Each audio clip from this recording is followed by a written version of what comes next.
Hello everyone, welcome back to my YouTube channel. तो आइए आज हम सिंपल सूट सलवार की कटिंग एंड स्टिचिंग करना सीखेंगे, जिसके लिए हमने कपड़े को इस तरह से टू फोल्ड में बिछा लिया है। उसके बाद हमने 7 इंच के तीरे पे निशान लगाने हैं, 6.5 इंच के गले पर निशान लगाने हैं और 7 इंच के मुड्ढे पे निशान लगाने हैं। और यहाँ पर 14 इंच का कमर के लिए और 21 इंच का हिप के लिए निशान लगाया है। इसके बाद हमने चेस्ट, कमर और हिप का चौथाई भाग लेकर के इनको ड्रॉ कर लिया है, यहाँ पर मार्क कर लिया है। इसके बाद हम इसकी शेप दे देंगे। शेप देने के बाद हम ये शेप स्केल से इंची टेप से भी दे सकते हैं। उसके बाद हमने 2 इंच का एक्स्ट्रा मार्जिन लिया है कटिंग करने के लिए और इसको यहाँ से गोलाई दे दी है मुड्ढे की। उसके बाद जितना भी हिप है उसी के अनुसार हमें घेरा रख लेना है। इसके लिए हमें स्ट्रेच लाइन ड्रॉ करनी है। ड्रॉ करने के बाद हम इसको एक परफेक्ट कटिंग कर देंगे। तो ये हमारे सूट की कटिंग हो जाएगी। जैसे ही हमने ये फ्रंट पार्ट कट किया है उसी तरह से सेम हमें बैक पार्ट बिछा लेना है, उसको भी कट कर लेना है। उसके बाद हमने स्लीव्स कटिंग करनी है। स्लीव्स कटिंग करने के लिए हमें सबसे पहले कपड़े को 4 फोल्ड में इस तरह से बिछाना है। उसके बाद 10 इंच की चौड़ाई और लेंथ के अनुसार रखते हुए हमें लेंथ ले लेनी है। 2.5 इंच की गोलाई देते हुए हमारी बाजू की कटिंग हो जाएगी। उसके बाद हमने ये सलवार की कटिंग करनी है। तो सलवार की कटिंग करने के लिए हमने कपड़े को इस तरह से फोल्ड करना है और 6.5 इंच का ऊपर से छोड़ते हुए लंबाई के अनुसार हमें यहाँ निशान लगाना है। 2.5 इंच पर नीचे पोंचों के लिए निशान लगाना है ये।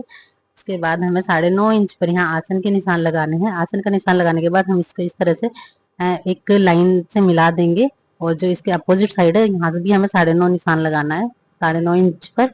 उसके बाद हमें यहाँ पर इस तरह से निशान इसको स्ट्रेट कर लेना है, जो कि हमारी 2 कलियां कट के रेडी हो जाएगी। तो दो कलियां हमारी पार्ट में ही अटैच होगी, बाकी की 2 कलियां हमें इसमें सिल करके अटैच करनी पड़ेगी।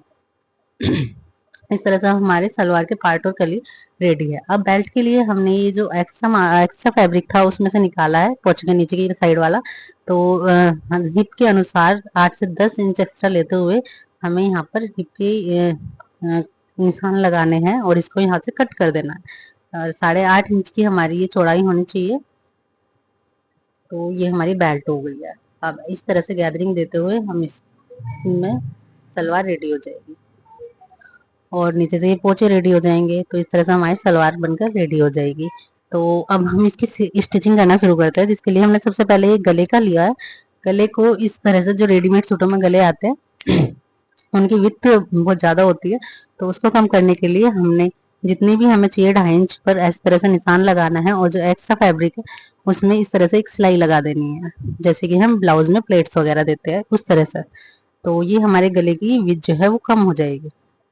अब हमने ये एक्स्ट्रा फैब्रिक लिया है, एक्स्ट्रा फैब्रिक को इसके ऊपर लगाते हुए यहाँ पर जो गले की गोलाई है उसके शेप के अनुसार ही हमें इसको स्टिच कर लेना है। और जो भी इसका एक्स्ट्रा फैब्रिक होगा उसे आधा इंच छोड़ते हुए हमें यहाँ से कट कर लेना है।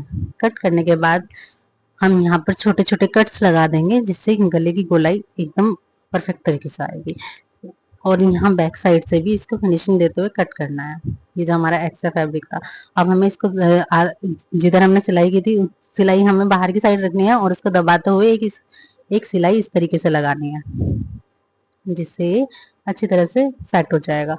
और एक ऊपर की साइड से इस तरह से सिलाई लगानी है, तो हमारे गले की फिनिशिंग काफी अच्छी आएगी और ये देखने में बहुत ही खूबसूरत लगेगा। और इसके बाद हमें ये बैक साइड से फिनिशिंग देते हुए जहाँ पर हमें तुरपाई करनी है, आप चाहो तुरपाई कर सकते हो, नहीं तो एज इट इज भी छोड़ सकते हो अगर सेम कलर का धागा लगा हुआ है। पहले यहाँ पर मैं तुरपाई करूंगी, तो इसको ये थोड़ा छोड़ते हुए मैंने ये सिलाई लगाई है। तो हमारा ये फ्रंट गला रेडी हो गया बनकर, देखिए कितना फिनिशिंग से रेडी हुआ है।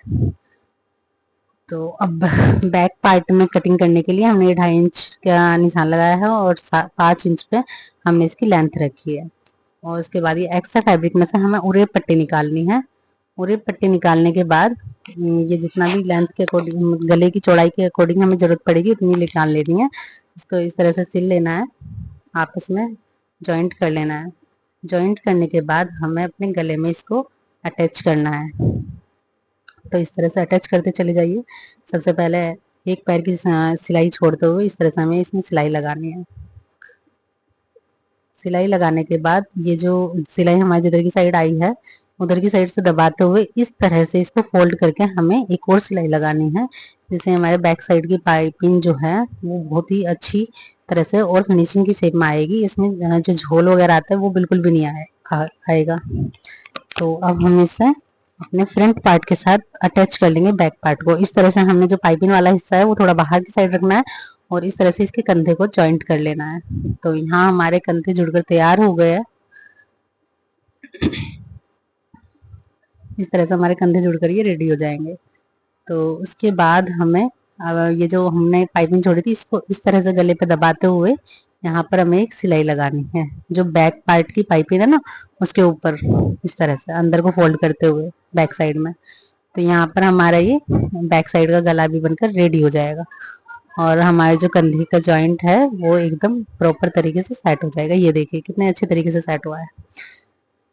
अब हम इसकी स्लीव्स में जो हमारे सलवार वाला कपड़ा है उसकी यहाँ पर एक बॉर्डर देंगे जो कि मैंने 2 इंच की पट्टी कट कर ली है और बाजू की लंबाई के अनुसार बाजू की लंबाई के अनुसार इसको हमने कट कर लिया है। उसके बाद हमने ये 2 इंच की पट्टी लेकर के 1.5 या 2 इंच की पट्टी ले लीजिए। उसके बाद ये 1 इंच की सिलाई एक पैर की सिलाई छोड़ते हुए ऐसे सिलाई लगा लीजिए। फिर इसको सीधी साइड पलटते हुए इस तरह से सीधी साइड पलटते हुए हमें ये सीधी साइड से सिलाई लगा देनी है।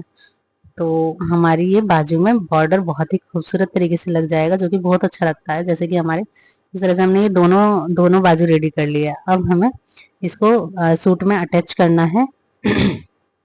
सूट में अटैच करने के लिए जो हमारी गहराई वाला पार्ट है वो हमने इसका फ्रंट साइड में छोड़ दिया है। बाकी ये पीछे की साइड से मैं लगाना स्टार्ट कर रही हूँ इसको ऐसे।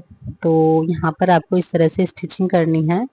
ये इस तरह से इकसार करते हुए एकदम बिल्कुल आधा इंच की सिलाई देते हुए हमें फिनिशिंग के साथ इसको स्टिच करना है। जो हमारी गोलाई है बाजू की वो एकदम इसके सामने सामने आनी चाहिए। तो इस तरह से हमने ये सिलाई कर लिया है। सेम उसी तरीके से हमने दूसरी साइड भी सिलाई कर लेनी है बाजू को अटैच करते हुए। तो ये हमारी बाजू लगकर रेडी हो जाएगी। ये ओपन ओपन तरीके से बाजू है और उसके बाद जो बाजू की गोलाई है उसके अनुसार हमें यहाँ पर इसमें लगाना है, निशान लगा लेना है और उसके बाद हमें यहाँ से लेकर इसे स्टार्टिंग से और इसको फिटिंग करते चले जाना है। ओपन तरीके से मैंने बाजू इसलिए जोड़ी है क्योंकि ओपन तरीके से ज़्यादा इजीली जुड़ जाती है। जो बिगनर्स होते हैं उनको इस तरह से जोड़ने में कोई दिक्कत नहीं आती। तो इसलिए ओपन तरीके से बाजू जोड़ना सरल भी रहता है। नेक्स्ट वीडियो में मैं आपको बंद तरीके से बाजू कैसे लगती है वो भी बताऊंगी। तो इस तरह से हमने हिप तक इसको सिलाई कर लिया है। तो हमारे सूट की फिटिंग वगैरह सब तैयार हो गई। ये बॉर्डर इसका जो आया था रेडीमेड तरीके से वो बिल्कुल भी अच्छा नहीं लग रहा था फिनिशिंग के तरीके से। तो इसलिए मैंने इसको निकाल लिया है और अब मैं इसके फ्रंट पार्ट में ही इसको इस तरीके से लगा रही हूँ। अब देखिए ये पहले मैंने सीधे सूट पे उल्टी साइड से इसको लगा लिया है, उल्टी साइड से आधा इंच का मार्जिन देते हुए। उसके बाद ये पलट करके मैंने सीधी साइड कर दिया है। तो इस तरीके से हमारा बॉर्डर बहुत ही अच्छी तरीके से लगता है और बहुत अच्छी फिनिशिंग आती है। अब हमें इसके ये चाक मोड़ देने हैं। तो जितना भी जो हमने चाक के लिए निशान लगाए थे उस तरह से करके हमें ये चाक मोड़ देने हैं। चाक में आपको अगर तुरपाई करनी है तो आप एक पैर का मार्जिन रखिएगा और अगर आपको तुरपाई नहीं करनी है तो आप बिल्कुल साइड साइड में भी सिलाई लगा सकते हैं। तो वहां पर आपको फिर तुरपाई करने की जरूरत नहीं पड़ती। हाँ, हाल ही में मुझे तुरपाई करनी है तो इसलिए मैं इसको थोड़ा छोड़ते हुए सिलाई लगाऊंगी इसमें। और इसी तरह से हमें ये दूसरी साइड टर्न हो जाना है बैक पार्ट के लिए और बैक पार्ट में इस तरीके से हमें सिलाई लगानी है। ये देखिए इस तरीके से सिलाई लगानी है। तो हमारी ये सिलाई लगकर कंप्लीट हो जाएगी। सेम ऐसे ही हमें दूसरी साइड भी लगाना है। तो हमारी यहाँ पर सिलाई कंप्लीट हो जाएगी। और जो बैक वाला पार्ट है उसका नीचे से फोल्ड करना है। ये हम बैक वाले पार्ट में कर दिया। अब मैं सलवार की सिलाई करना शुरू करूंगी। तो सलवार के जो पार्ट और कली है सबसे पहले हमें वे अटैच करने हैं। जो हमारी 2 कलियां बची हुई थी बाकी की उन 2 कलियों को हमें अटैच करना है। बाकी की 2 कलियां तो उसमें फिक्स ही थी जिन्हें हमें सिलाई करने की जरूरत नहीं है। तो ये 2 कलियां मैंने दोनों पार्ट और कली में अटैच कर लिया।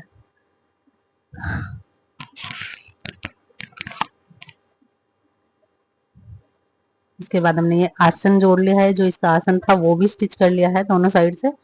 और ये बैक साइड से मैं प्लेट दे रही हूँ। ये थोड़ा छोड़ते हुए इस तरीके से प्लेट दे दीजिए। आप ये प्लेट थोड़ी छोटी भी कर सकते हैं थोड़ी चौड़ी भी कर सकते हैं। दोनों ही तरीके से सही लगती है, ये सबका अपना तरीका होता है। और ये फ्रंट साइड की प्लेट है, तो फ्रंट साइड की प्लेट में इस तरीके से दूंगी। तो यहाँ पर ये फ्रंट साइड की जितने भी जो बैक साइड की हमने कली अटैच करी है, वहां की जो सिलाई आ रही है मैं वहां तक इसको पूरा प्लेटेड कर दूंगी। तो हमारी ये फ्रंट साइड की प्लेट बनकर रेडी हो जाएगी। ये देखिए इस तरीके से ये उसकी दूसरी साइड भी प्लेट लगा रही हूँ मैं। तो ये हमारे फ्रंट पार्ट से प्लेट बनकर कंप्लीट हो जाएगी।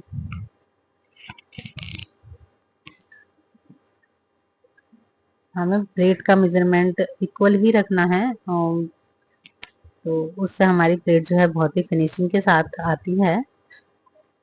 अब हम ये बेल्ट रेडी करेंगे। बेल्ट रेडी करने के लिए मैंने जो बेल्ट को कटिंग किया था, तो उसकी दो ओपन साइड थी जिनको हमें स्टिच कर लेना है, एक साइड से ये और एक साइड से ये। तो जिधर हमें नेफा रखना है उधर की साइड से हमें 1.5 इंच के करीब छोड़ देना है, 1 से 1.5 इंच के करीब छोड़ देना है। और इस तरह से मैंने ये डबल सिलाई कर लिया। डबल सिलाई करने के बाद ये जो यहाँ पर नेफे के लिए छोड़ा था, इसको इस तरह से प्रेस करते हुए हमें यहाँ पर एक सिलाई लगानी है। इससे हमारा जो नेफा है वो बहुत अच्छी तरीके से बनता है, एकदम फिनिशिंग के साथ। ये देखिए, और अब हमें ये फोल्ड कर देना है जहाँ से हम ये नाड़ा इंसर्ट करेंगे। तो यहाँ पर हमें फोल्ड करते हुए इसको पूरा कंप्लीट कर लेना है। तो ये हमारा कंप्लीट होकर के बेल्ट रेडी हो जाएगी, जो हमारी बेल्ट बनी थी। ये हो गई हमारी बेल्ट रेडी। अब बेल्ट रेडी करने के बाद हम जो ये नेफे से जो अपोजिट साइड था उसको लेकर के, उसकी सिलाई को लेकर के हम बैक साइड की जो प्लेट लगाई थी वहां पे फिक्स करना है, और वहां से सिलाई लगाते हुए हमें फ्रंट साइड की तरफ वापस आना है। तो वहां पर क्या होगा कि जो जो भी हमारे अगर इसमें एक दो प्लेट की एक्स्ट्रा नीड होती है या फिर वो ज्यादा होती है, तो हम उसको वहां से निकाल देते हैं। ये हमें जरूरत पड़ रही थी एक दो प्लेट की, और तो वो मैंने इसमें इस तरह से डाल लिया। तो ये हमारी बेल्ट के साथ सलवार बनकर रेडी हो गई है। अब हमें ये पलट करके ये जो ऊपर की साइड है, यहाँ की सिलाई को बेल्ट की साइड, जो नीचे का एक्स्ट्रा फैब्रिक है सिलाई के बाद जो हमारा आधा इंच का बचा हुआ है, उसे बेल्ट की साइड टर्न करना है और इसको दबाते हुए एक सिलाई लगानी है, ये इस तरीके से। तो हमारी ये जो बेल्ट है ये काफी अच्छी तरीके से लग जाती है। एक तो ये इससे एकदम मजबूत तरीके से भी लगती है और फिनिशिंग भी बहुत ही अच्छी आती है। अब मैं इसके पोंचे बनाने शुरू करूंगी। पोंचे बनाने के लिए मैंने ये जो फॉर्म है इसको कट कर लिया था 2.5 इंच का। 2.5 इंच का कट करने के बाद इस तरह से जो पार्ट में ही हमने पोंचे के लिए ले लिया था उसमें अटैच कर देना है। यहाँ पर अटैच करने के बाद इसको इस तरह से फोल्ड करके एक और सिलाई इस तरह से नीचे लगानी है। ये देखिए इस तरीके से कंप्लीट कर दीजिए पूरी। और अब यहाँ पर कपड़े को स्ट्रेच करते हुए जो हमारे पोंचे है उसमें झोल ना पड़े, तो इस तरह से हमें लगानी है। एक इसके बराबर में सिलाई लगानी है, एक इसके बराबर में भी। बाकी डिजाइन आप पोंचों में कुछ भी दे सकते हैं, जो भी आपको देना अच्छा लगता है। फिलहाल मैं इसमें ये वाला डिजाइन दूंगी, जो कि देखने में बहुत ही सुंदर लगता है और बनाने में बहुत ही ईजी होता है। तो इस तरह से इसको बैक करते हुए जो इसका पीछे वाला फुट होता है इसको उठाते हुए हम बैक करते हुए दो दो बार ये निशान, ये हमारा डिजाइन आ जाता है, जो देखने में काफी सुंदर लगता है। और इसकी ये जो हमने यहाँ पर लगाई थी इसमें हम जिगजैग करते हुए जिगजैग वाली सिलाई लगा देंगे, तो ये हमारे पोंचे रेडी हो जाएंगे। दोनों साइड हमें ये सिलाई लगानी है। तो देखिए हमारे पोंचे बनकर कितने खूबसूरत से रेडी हुए हैं। ओके, अब हमें इसको फोल्ड करके जितने भी पोंचे रखने हैं उतने लगा देने हैं, और ये हमारी दोनों चीज कंप्लीट हो गई है। ये इसका फाइनल रिजल्ट, फाइनल लुक जो कि मैंने पहन के दिखाया हुआ है। आप इसको इस तरह से कैरी कर सकते हैं, आप इस तरह से भी कर सकते हैं, और